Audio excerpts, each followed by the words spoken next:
What is a join? A join in its most simplest form is literally a join or a merge between two or more tables. As you can see from the query here, is I've said select two name columns from two different tables, namely the act table and the venue table. What I'm actually joining are the act, show and venue tables, not just act and venue, because according to my entity relationship diagram structure, the act and venue tables are joined together through a many-to-many join resolution type table called the show table. So the blue arrows indicate the joins into the show table, and the red arrow indicates the final join of the three tables, giving you venue names and act names. In other words, many acts within venues. Join is actually executed by the where clause joins between the act and show tables on the act ID and the venue and show tables on the venue ID. Here's another picture of a similar thing. Other than that, this is simply data. What we're doing is we're taking the act data and the show data and joining them together. In this case, we have the IDs included as well. So this query does not exactly match this diagram. This query would actually change to include the IDs from both the act and venue tables. The correct query would actually be as shown here: A act ID, V venue ID, A name and V name. Or to be more precise, since we have the columns name, we have the columns listed in order of venue and act, the query should actually appear as follows. So the correct query for this diagram is actually venue ID, act ID, V name and A name, all joined from between the act, show and venue tables using this where clause, joining act between act table and show table and joining venue between venue table and show table. Let's go a step further. This query you see down here is actually identical to this query up here. Note we've gone back to the simplistic form without the IDs in it. Avoids a certain amount of confusion. The point to note is that this is an Oracle proprietary format. It's a format that is owned by Oracle, or not necessarily invented by Oracle, but it is the format that is used by Oracle and the Oracle database in order to provide the fastest reaction time for SQL code. Many databases, in fact all relational databases, generally have a form of SQL, and then they have partial changes to the SQL syntax and language, mostly to actually tune the SQL code structure and construction to the physical structure of the underlying database. As we've looked at before, the American National Standards Institute format is really an institution that is non-profit that tries to implement standards, for instance, in languages such as XML, HTML, etc. They do the same with SQL. This is the equivalent format. We'll get into this later on, but all it's doing is it's joining the tables within the from clause. So we say from act, join to show, using a field, join to venue, using a field. This is the Oracle proprietary format. This is the ANSI format. The only problem is potentially that the ANSI format is difficult to tune with an Oracle database. The same would probably apply to all other relational databases, but not necessarily. The point to note is that when tuning Oracle SQL statements for high performance, the where clause and the sequence of the joining in the where clause is very important. Also, the sequence of the tables in the from clause is very important as well. We'll get to that in a later course on Oracle tuning. The only point I would like to make at this stage as far as the Oracle proprietary format, which is this red piece, versus the ANSI standard format, the blue piece, is you might want to be careful using the ANSI standard format globally throughout your application.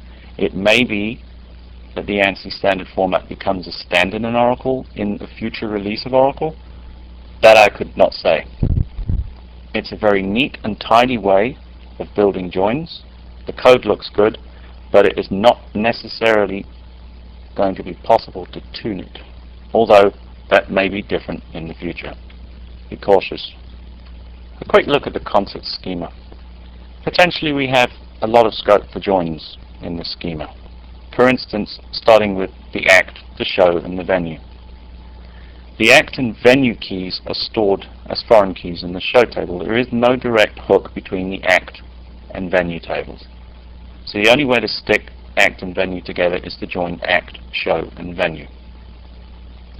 Another join potential is the category table, where it can self-join to itself with a hierarchical type fishhook join, sometimes called a fishhook join. Another join is the join between the category and the show, and obviously another join would be a join between category, show, act, and venue.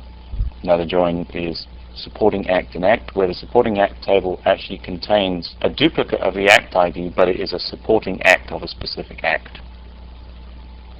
Really what the supporting act table is a resolution of a many-to-many join between the act and show tables, but not quite, because it is a third normal form many-to-many join resolution entity, which actually means something. It's a meaningful third normal form normalization, because it's called supporting act, not act underbar show. If you remember, we were talking about normalization. I was talking about meaningful third normal form.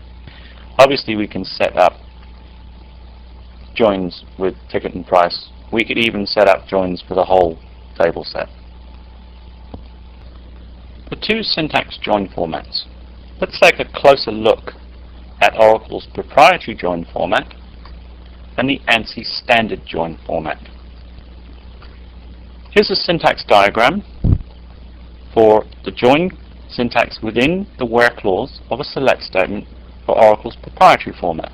Really all it is a where clause with columns or expressions joined together by comparison conditions. In other words, column equals column, column greater than column, etc.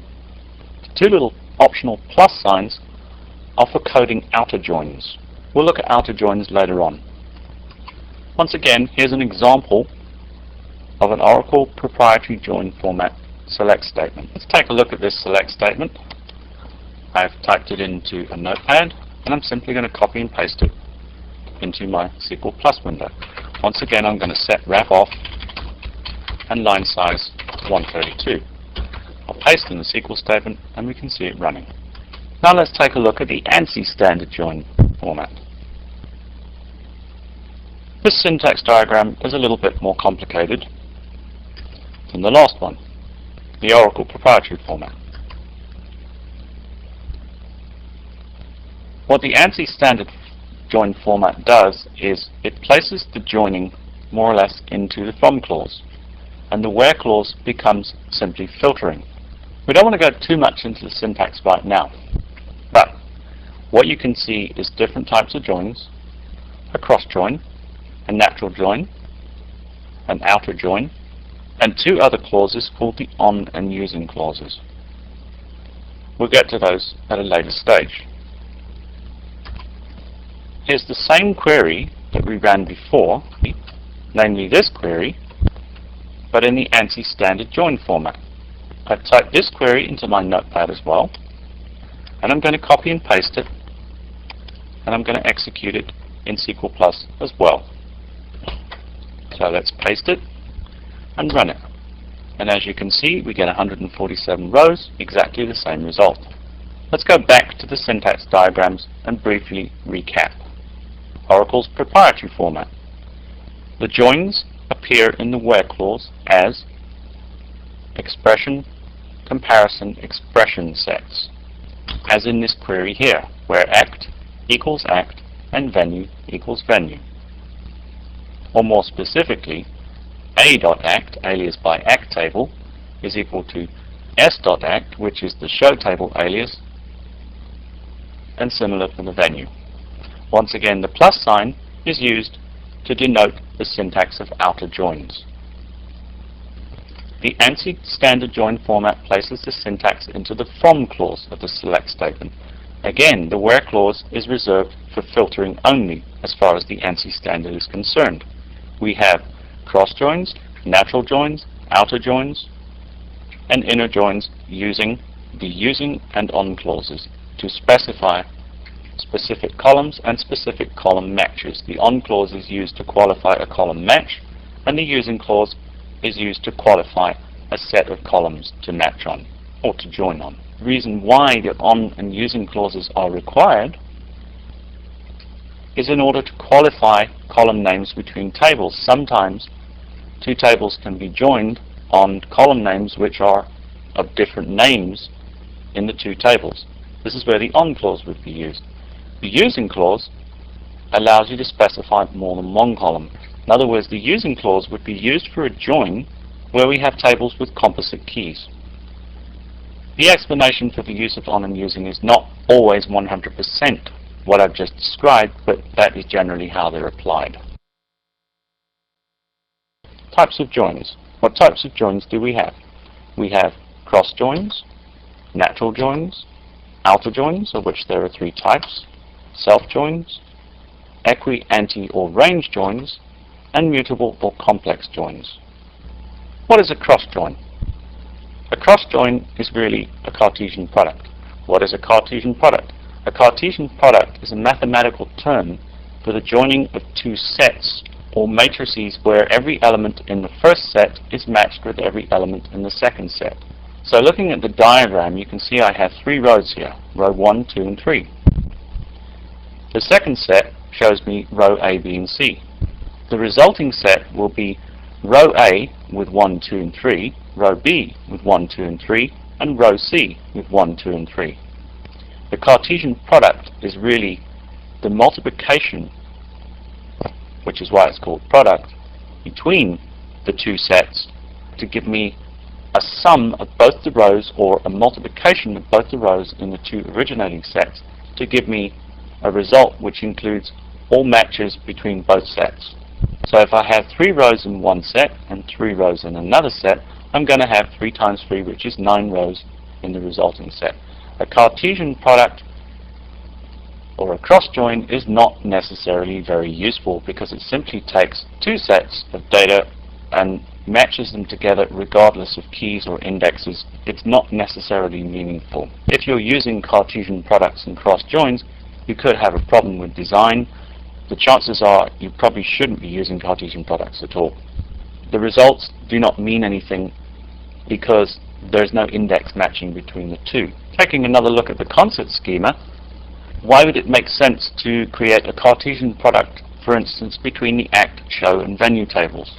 In other words, what I would do is I would select either specific columns or all columns from act, show, and venue without any where clause. All I'm going to do is I'm going to take the number of rows in act, the number of rows in show, the number of rows in venue, multiply them all together, and get a result which is totally meaningless because there's no matching between act IDs and venue IDs. That's what a Cartesian product is. Throughout my career, I don't think I've ever found a use for a cross join, although I'm sure there are circumstances where it can be useful. A natural or inner join. What I want to do is I want to take natural inner joins and outer joins and lump them together to start with. How I like to explain natural joins and outer joins stems from the basis of relational database theory, how relational databases are built in terms of one-to-many relationships and the results that you pull from those one-to-many relationships using select statements. I like to think of it in sets. So going back to the natural join, the natural or inner join is actually the intersection between two sets. If you remember in grade school mathematics where you drew these circle diagrams, and the part where the two circles meet, there are elements within that area intersecting between the two sets which are common to both sets. That's what a natural or inner join is. A natural or inner join is the intersection between two sets where, for instance, if we looked at the act table and the supporting act table, the intersection or natural inner join between those two sets is where the act ID is equal to the act ID in both tables. In other words, you'd select from act and from supporting act, and you'd say act ID is equal to supporting act ID. It's a natural join, naturally between the two keys, where the act table is using its primary key, act ID, and the supporting act table is using its foreign key, where the supporting act is using a foreign key which happens to be part of its primary key structure. So that's a natural or inner join. Just remember, it's an intersection of sets. The outer join is something different. There are three types of outer join: a left outer join, a right outer join, and a full outer join. So what's a left outer join? A left outer join is the intersection between two sets plus all the elements in the one on the left. And obviously the right outer join is the same thing as the intersection, except opposite, it's the table on the right that's included. A full outer join is everything. Everything in the intersection, everything in the first set that's not in the intersection, and everything in the second set that's not in the intersection. You could look at it like this. You select from two tables, you do a natural join, and then the outer join is the part which is in set A and not in set B. The converse is true for the right outer join, where the outer join part is the part which is in set B and not in set A. And once again, the full outer join is everything. Note that a full outer join is not actually a Cartesian product. It's not a multiplication between the two sets, because it does match the intersecting values. All it does with the other values is it simply selects from set A without including the set B values. And the same is true of set B, which it selects from set B without including the set A values. So the result you would actually get is a join with the number of rows equal to three things. The first thing is the number of rows in the intersection, in other words, the number of rows in the natural or inner join, plus the number of rows that are in the left-hand side table without the intersection, plus the number of rows in the right-hand side table without the intersection. The result would not be rows of set A times set B. It would be quite a lot less than that, assuming your data was structured appropriately to use outer joins. Just one point to note. If you're using a lot of outer joins in your SQL code, the chances are your data model is not quite sound, but not necessarily true. Outer joins are extremely inefficient because they read a lot of data that doesn't have matches. Now, in a purist's relational database, every relationship between each table is one to many or one. It is not 0 or 1 to 0, 1 or many. Let's take the relationship between the act and show tables. What it's saying is that I can have an act and I must have one act, but I don't have to have a show. In other words, an act does not have to have a show. So, for instance, a pop music act does not have to be scheduled for any shows at this point in time. Same applies to the venue. What this means is that I could theoretically do an outer join on my act table and my show table, and I would find all the acts with shows and all the acts without shows. Now my question is this, as far as outer joins are concerned, is why would you want to do that? Why would you want the act information joined with the show information, showing both the acts that have shows and the acts that don't?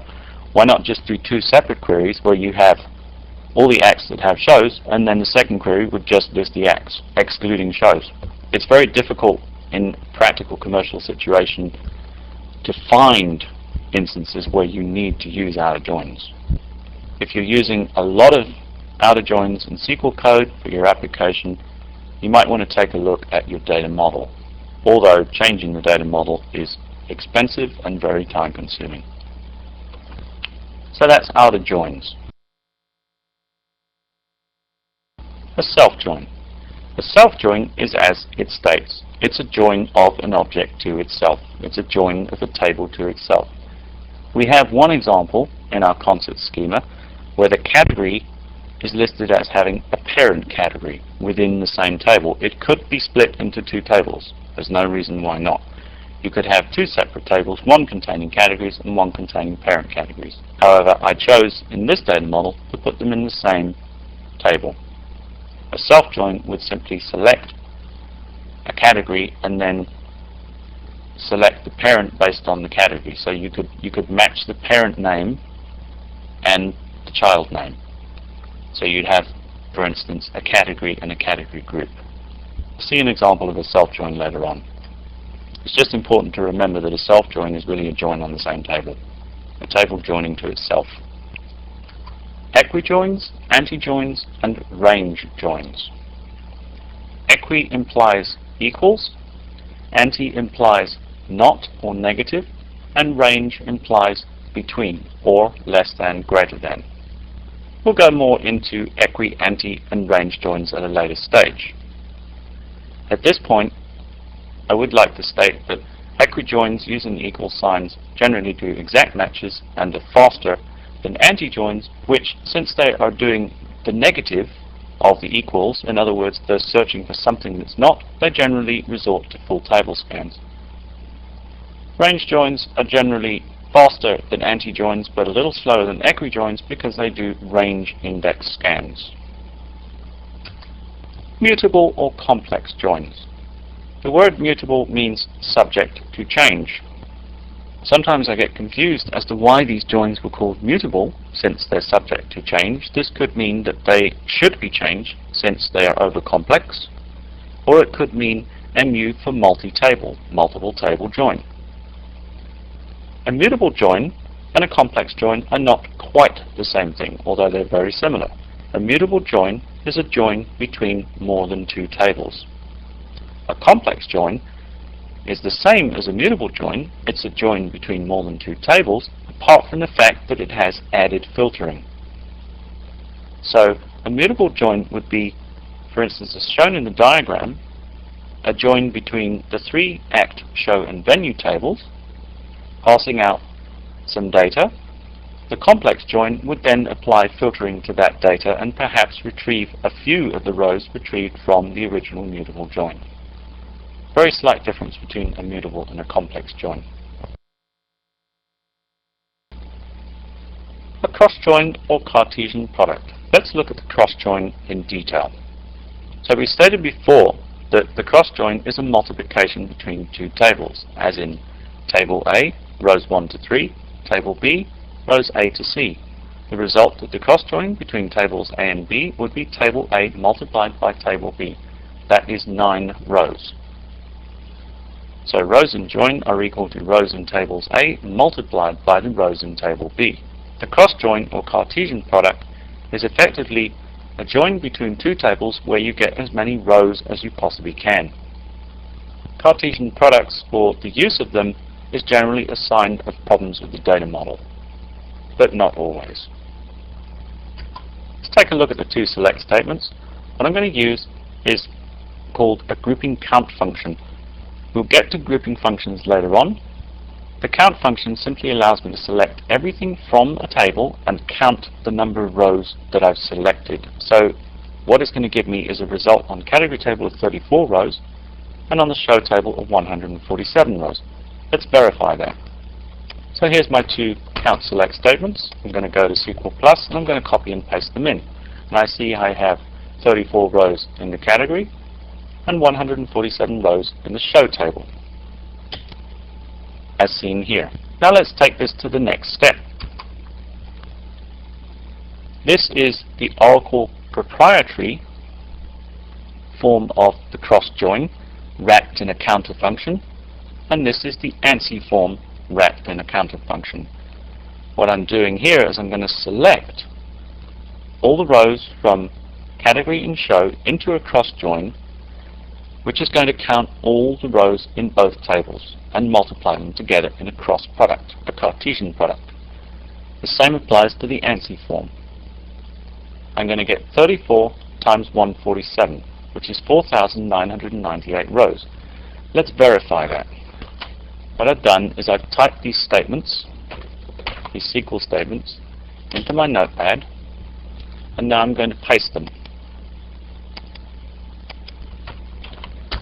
So I've got 4998 rows on the Oracle proprietary format, and I should get the same thing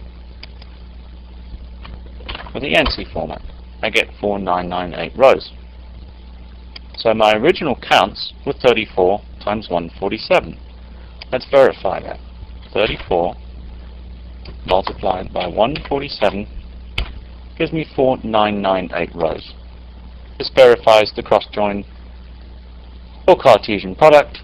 Use the counter simply to display the number of rows coming out. Now let's run one of the queries individually and we'll see what I mean by the lack of usefulness of a cross product. All we get is lots of data using this query without the where clause. We're not joining the tables, we're simply just selecting everything. We get lots of data which is not necessarily related to each other. In other words, the category and show records are not related to each other. What you'll get is you'll get show records matched with categories that in actuality are not matched. A show such as a pop show that is going to be included in the category opera, and that doesn't make sense. All you get here is lots of meaningless matched data, which doesn't really make sense. And this will go on until we get 4,998 rows coming out. So we won't carry on with that one for now. The natural or inner join. As I said earlier, the natural or inner join is an intersection between sets. It finds the rows that are matching each other between two different sets or many different sets. We'll concentrate on two for the moment. It says here is retrieve only the rows common to both tables. It is the set intersection. Let's see if we can actually set about proving that and explaining it by example. Once again, I'm showing the row counts for the category and the show table. Since we've already executed these SQL statements in the previous movie, we won't execute them again. Here are the same SQL statements used for the cross-join, except that I've now put in the syntax that would make them natural or intersection or inner joins. For the Oracle proprietary version, we basically put in a where clause that matches the category IDs against each other between the category and the show tables. For the ANSI format, we simply change the words cross-join to natural join. It says here that I'm going to get 147 rows. What I want to do is set out to prove that I get that number of rows, plus I'm going to show you why and how. So let's go ahead and try and do that. Back to my script file.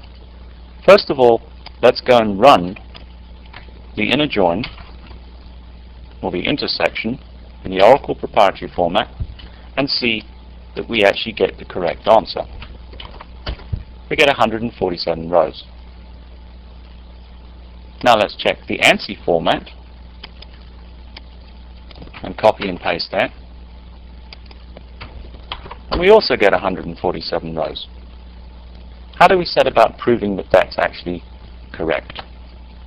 I'm going to approach this indirectly. First of all, I'm going to find all the records in the category table that have an existing category ID in the show table. In other words, there is a relationship between these category IDs and the category IDs in the show table. I'm going to count them. So I'm saying that I have 7 categories in the show table. Now I'm going to display those categories.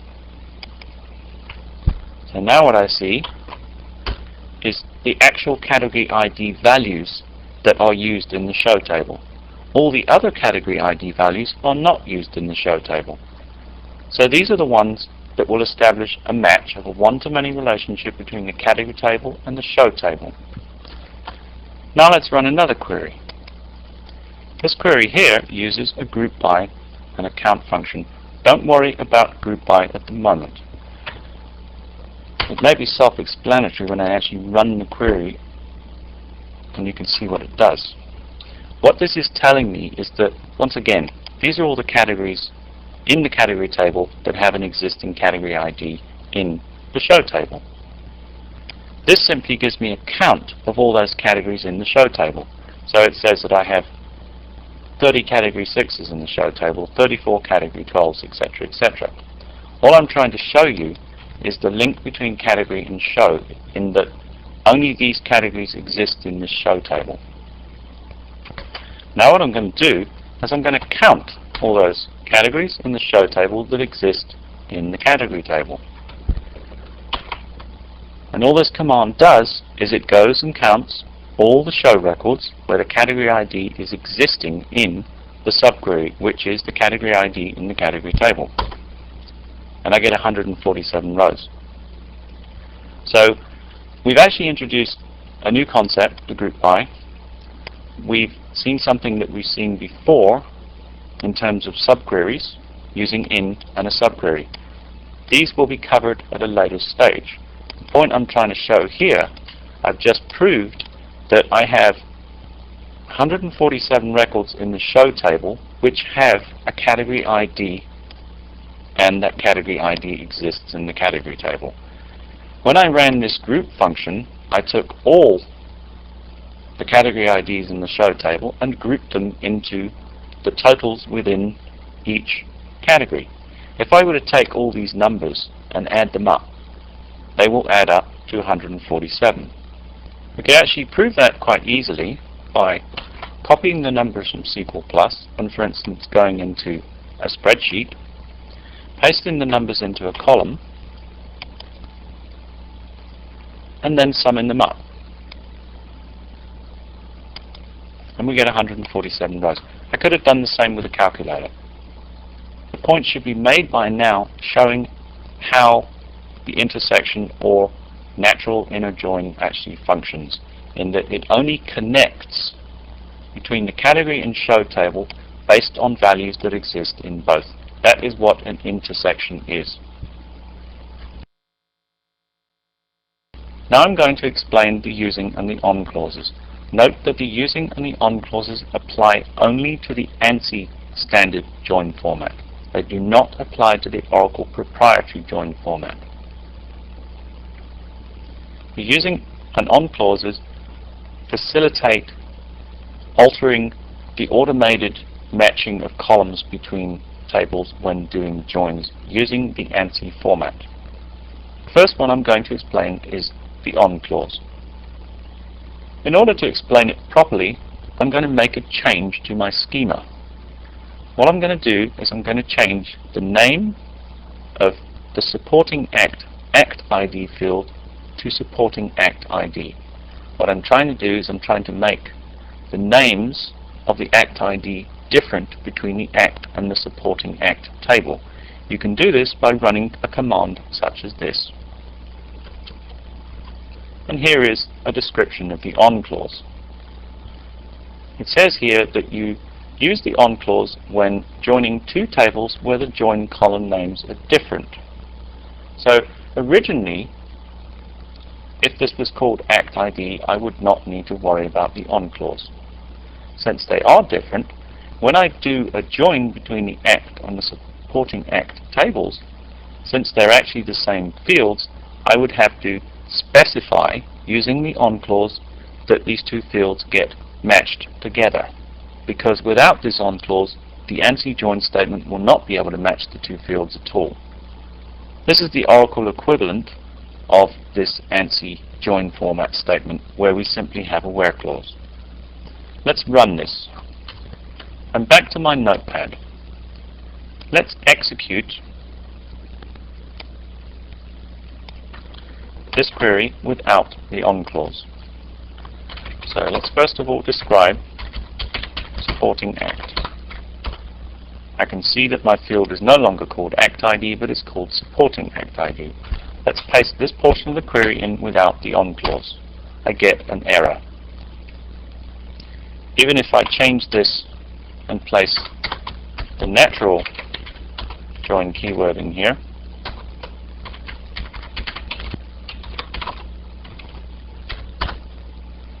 I get a lot of records. I got 424 rows. Let's count from act 53 from 53 times 8. Guess what I have? A Cartesian product. That is not what I want. So, now what I'm going to do is I'm going to put the on clause in. What happened was the natural join could not match on anything because it looks for column names that are the same. It didn't find them. It found act ID and supporting act ID. They're totally different. So what the on clause is really used for is for forcing a match on columns that don't necessarily match. The names are not the same. Let's run this query with the correct syntax and we find we have 8 rows. Now let's go and copy and paste the Oracle version and we can prove that that's correct. We have 8 rows. That is the on clause. Now let's look at the using clause. I'm going to change the constant schema again. What I've done is I've added a name column to the show table using this command here. I've left the field name as a default null value. In other words, I have not set not null. And I've deliberately left the contents in the name field on the show table empty. What I'm going to do with the using clause is demonstrate why it needs to be used when I join the act, show and venue tables. What the using clause does is it allows me to specify the names that I join the tables on. For instance, when I join the act and show table, if I don't use the using clause and I simply use the natural join, it will attempt to join on field names that are the same. In other words, it'll try to join act ID and name to the show table using act ID and name. And obviously the names between the act and the show tables are completely different.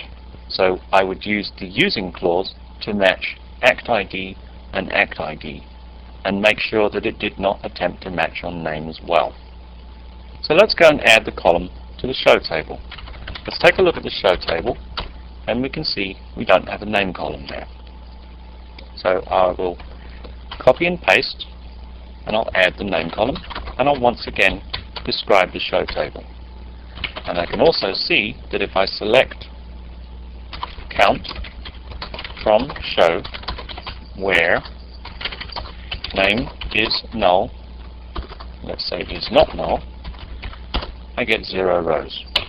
The using clause is used to specify specific columns when joining using the ANSI standard format for joining tables. Why is it needed? I made the change to the show table, so what's going to happen is it's going to attempt to join with a natural join based on common column names, act ID and the name column. So let's demonstrate that. What I have here is a query which does a natural join between act and show and retrieves the act and show IDs. And it will join or attempt to join on the act ID and the name. Because the name is null in the show table and none of the names are null in the act table, there are no matches. So let's just verify that. Let's select count from act where name is null, no records. Now let's select count from show where name is not null. So you can clearly see with a natural intersection join there are no common name columns or name column values between the act and show table. So therefore the join between the two tables without qualifying the name gives you no rows. What do I really want to do? What I actually want to do is I want to force the match on the act ID and ignore the name column because they contain totally different values. On the contrary, the act is the same value. On the act table it's the primary key and on the show table it's a foreign key. So I'm going to do this. I'm going to say join these two tables, retrieve these two IDs using the act ID, and I'm going to force it to use that ID value. The equivalent in the Oracle syntax would be this. So let's get to that. Here is my SQL statement and I'm going to copy and paste it into SQL+. And there we have 147 rows. Let's verify it by running the Oracle proprietary format, not the ANSI format. We have 147 rows. I could verify again by simply counting all the rows in the show table. I have 147 rows in the show table. This means that when I do a natural join between the ACT and show tables using the ACT ID, I cannot possibly get more than 147 rows. And I do not have any rows in the show table that do not exist in the ACT table. So the using clause, we can clearly see, is used to force a column name into the join, rather than allowing the natural join to assume either a single or multiple column names. Obviously, if we had a situation where we had multiple columns that we wanted to join on, we could have a comma delimited list, such as using ACT ID, comma, show ID, etc. The outer join. What is an outer join? As you can see here, it states that the rows resulting in the join from the select statement are the rows matching each other plus some rows not matching. What this means ultimately is the outer join will select from one table and match everything from another table, plus it will select elements from one of the tables or both of the tables not matching in the other. Take this example for instance. I've taken a part of the category table and I've matched it with the show table based on the ID of the category ID. As you can see on the left, I have categories 33 and 34.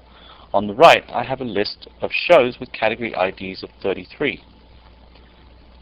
An outer join between the category table and the show table would actually give me IDs 33 and 34.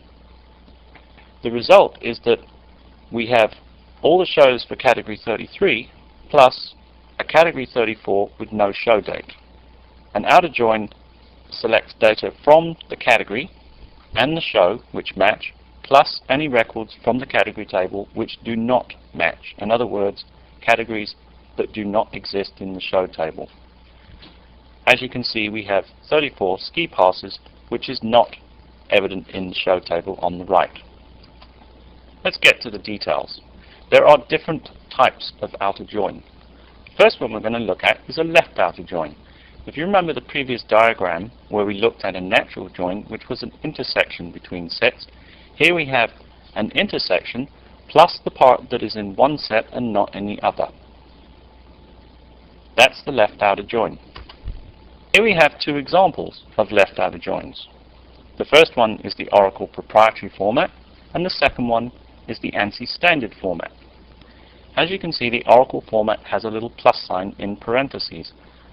This plus sign will always appear on the side deficient in information. What this means is that I have more categories than I have shows, and the shows do not use all the categories. Therefore, I have some categories without shows. So the left outer join would actually pull all the categories, regardless of whether they had a show or not. The same applies to the ANSI format. Let's go and do some examples. Let's do a join between the category and the show table to start with. I'm also going to set my column name format to 25 characters so I can see things across the screen. So let's paste this first query. This is a natural join or an intersection between the category and show tables based on the category ID. I have 147 rows.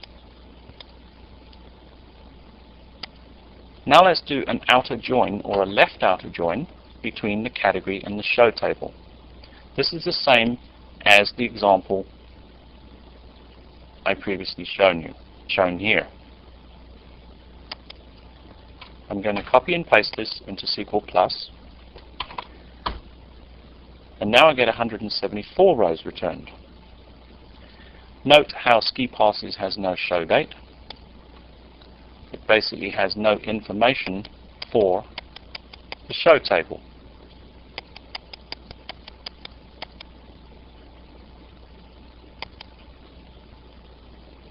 Now let's do the same query but in the ANSI format. Now let's prove that that left outer join is actually a left outer join. First of all, let's count the records in the show table. We have 147 records in the show table. Now let's go and count the records in the category that do not have any category entries in the show table. In other words, categories that do not exist as shows. This gives me 27 records. If If I take 147 and 27 and I add them up, I get 174 rows. This means that there are 27 categories that do not have shows, and they are being reported in the previous query. We could get really fancy with the query, and it looks something like this. Do not worry too much about the subqueries and the syntax at the moment, but this can just show you how clever you can get with SQL. I get the same total, 174. I have two subqueries. I've added the amounts together, pulled them from dual, and renamed the column title as total. So that's the left outer join. Let's go on to the right outer join. The right outer join is simply the opposite way around to the left outer join.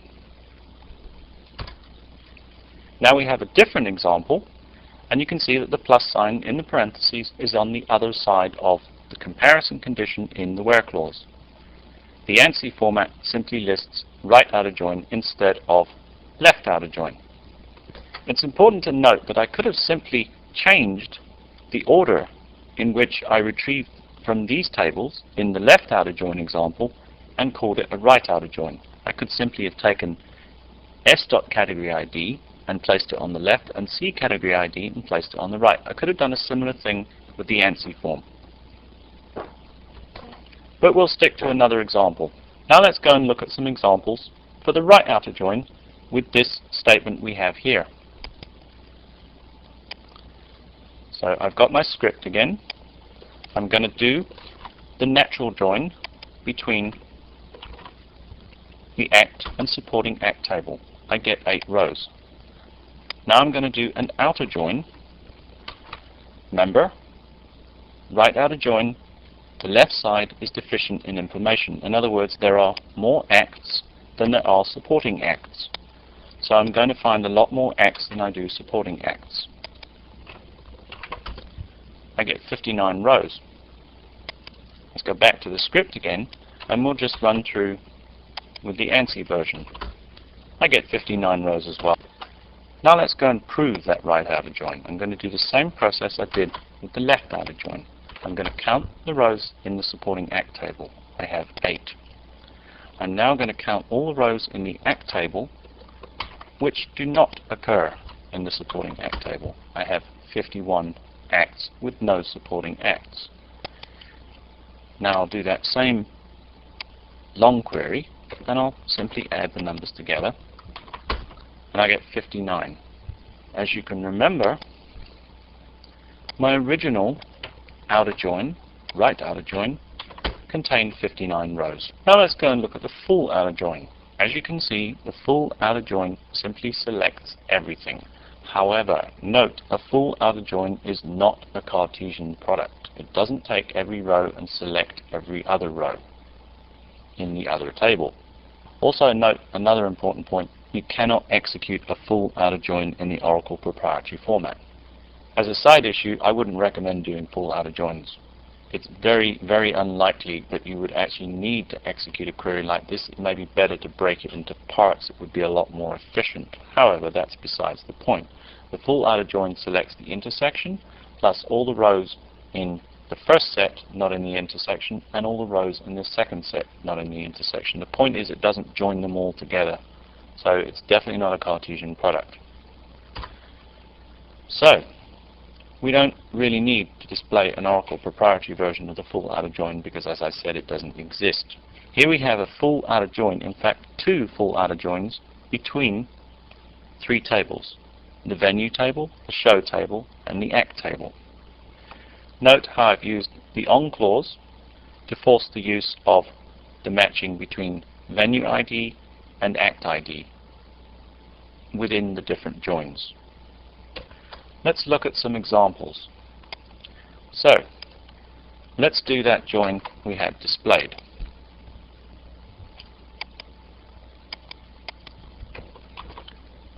So we're doing 2 full outer joins between venue, show, and act. And this is the result we get. Quite a few rows. And it was kind of slow because it is complicated for Oracle to deal with that. Now, why can't we use the Oracle proprietary format? because the outer join operator can only be used in very specific circumstances. As you can see, I have some scripts and I have some errors. I'm just going to run them and try to explain them. Here what I've done is I've tried to outer join between more than two tables, which is really what I would need with this multi-table full outer join. It's telling me that I cannot do an outer join between show and venue and show and act. It just won't allow me to do it. The same applies to this version, which is not the same join, but it makes the point. I can't put the outer join operator on both sides of the where clause, which is really what a full outer join is. Both sides are deficient in information. So the full outer join, as far as the Oracle proprietary version of join syntax is concerned, simply doesn't exist. The self-join. The self-join is a join that joins a table to itself. Self-join is also sometimes called a grouping join, or a hierarchical join, or a fishhook join. As you can see from the example here, all we've done is we've taken the category table, which happens to have a parent ID, which we have discussed previously, and we're simply joining the parent and child records together. So it's joining child categories to parent categories in the same table, the category table. Here we have the same query in the ANSI format. All I'm going to do is I'm simply going to run these queries in SQL+, just to demonstrate how they work. Here we have the category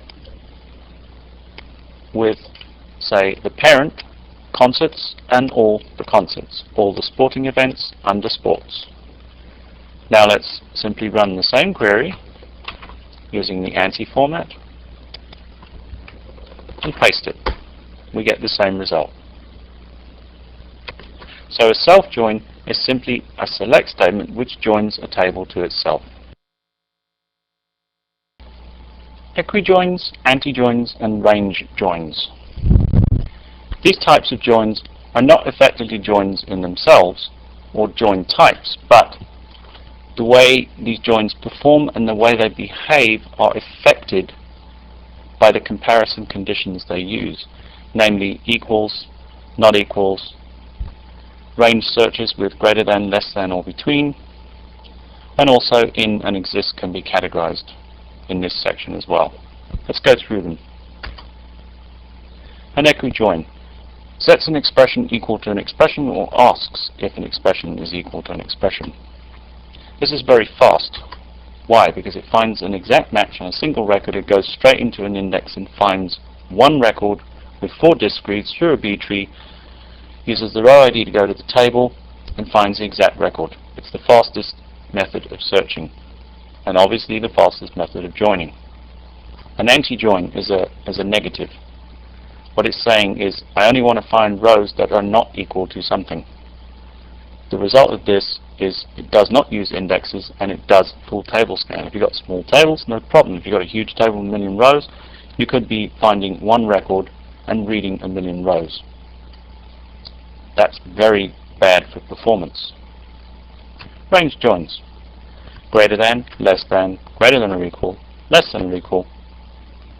It does use indexes, but it's not quite as fast as an equi join because it does a range scan on the index. In other words, it doesn't do an exact hit in an index, it scans a section of the index. What's called a depth first traversal of a tree. Using in joins. In checks a values list. It's best not used with subqueries. It's most efficient with a string of literal values. In other words, you would check something and say, is it in a set 1, 2, 3, 4, 5, rather than doing a select statement from a table.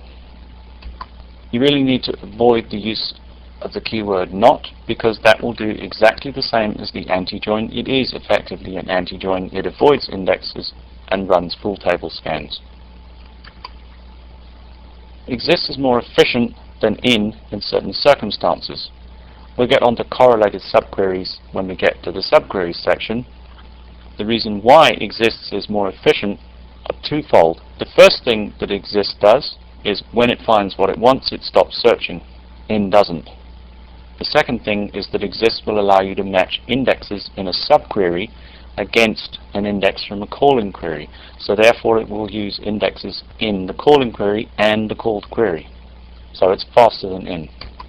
Also you want to avoid using not, the exists anti-join, because it avoids indexes and it runs full table scans. Mutable and complex joins. As we've discussed previously, a mutable join is a join of more than two tables. Multi-table, mutable, subject to change, etc.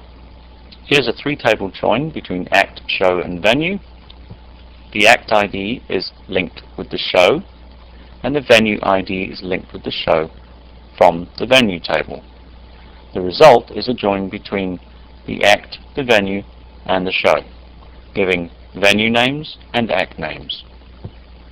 So a mutable join is a join between multiple tables. A complex join is a form of a mutable join, except that it has additional filtering. So this same join has changed from a mutable multi-table join into the same join, but it has filtering on it. So what you've done is you've taken some of the rows from the mutable join and you've filtered out rows you don't want, leaving you with a smaller number of rows in the result set. Let's look at a few examples. I'm going to change some column names so I can see what's going on my screen.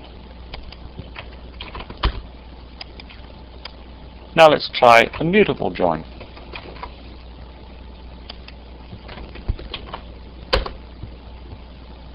Here I've got 147 rows as a join between the venue, act, category and show tables linked by venue, act and category IDs. A complex join is exactly the same as a mutable join, except that it has some extra filtering added on. So you can see from this query, as I have 3 lines for the join in the where clause, and here I have 3 lines and an extra line. So I'm specifying that the category must be of a certain category. So let's run this query. And here I have my complex mutable join. It's a subset of the initial mutable join. Now I'm going to go and run the same query, or queries, but using the ANSI format. You can see from this format that it's much more obviously mutable table join, and you can also see this is a mutable table join with filtering, therefore it's a complex join. So let's simply run these two joins and make sure we come up with the right results. The first one is 147 rows, and the second one is 44 rows, exactly as we got last time.